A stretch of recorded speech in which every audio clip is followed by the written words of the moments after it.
This video deals with the final division of the mid-range school of narcissism and examines some of the traits, but moreover the fuel matrix of the upper mid-range narcissist, the UMRN. This division of the mid-range school of narcissism is of considerable intelligence. It also has some reasonable charm. People often mistake the upper mid-range narcissist for a greater narcissist. This is because the UMRN has a degree of sophistication, some charm, and some calculation.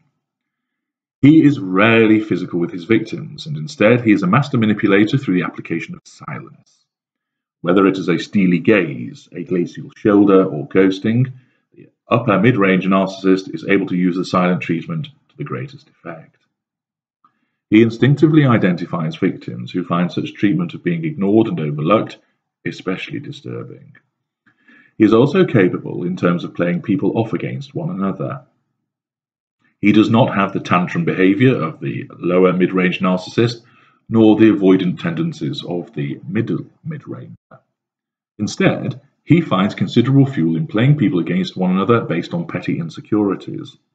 He will use exclusion from a group, be it work, family, or social environment, as the stick by which to bring about compliance. He does not hit, he does not threaten, but rather he uses the imposition of silence through exclusion as a major modus operandi to achieving what he requires.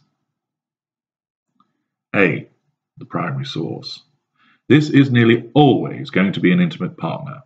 His attributes and the fact that he will hold a senior or professional position make him an attractive prospect.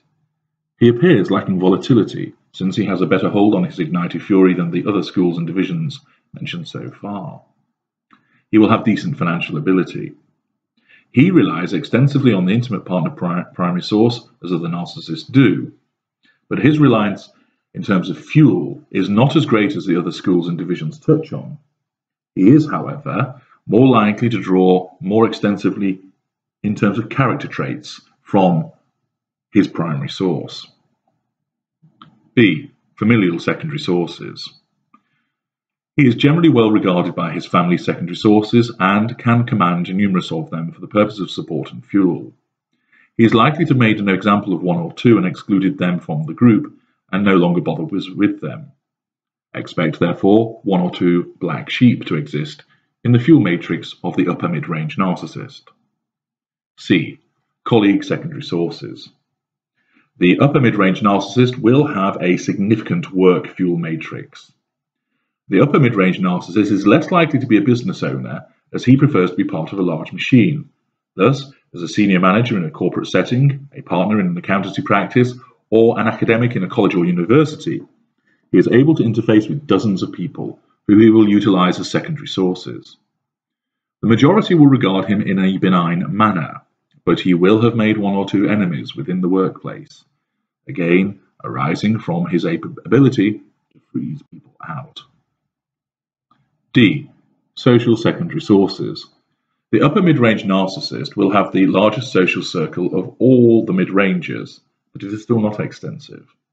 Work and family provide the bulk of his secondary sources, and socially, he will have numerous outer circle friends, often drawn from work, perhaps around a dozen, and only say 2 or 3 inner circle friends, who are likely to be long-standing in nature.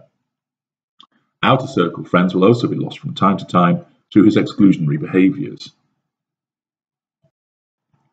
E. Intimate partner secondary sources. The upper mid-range narcissist is capable of operating 2 or more intimate partner secondary sources should the need arise. He will carefully keep them separate from one another, deploying the assistance of lieutenants in ensuring that they do not find out about one another until after the event. Or, if he decides there is something to be served in such triangulation, but this is rare. He has the sophistication and attraction to keep several plates spinning, and once people learn about such Casanova behavior, they would be rather surprised by such a revelation. F. The upper mid-range narcissist knows numerous tertiary sources. He interacts with them as a consequence of his varied involvement in the community, socially, and through work. He is most mindful of the efficacy of the facade, and therefore is mainly pleasant and benign in his interactions with these tertiary sources, as he wishes to remain well thought of.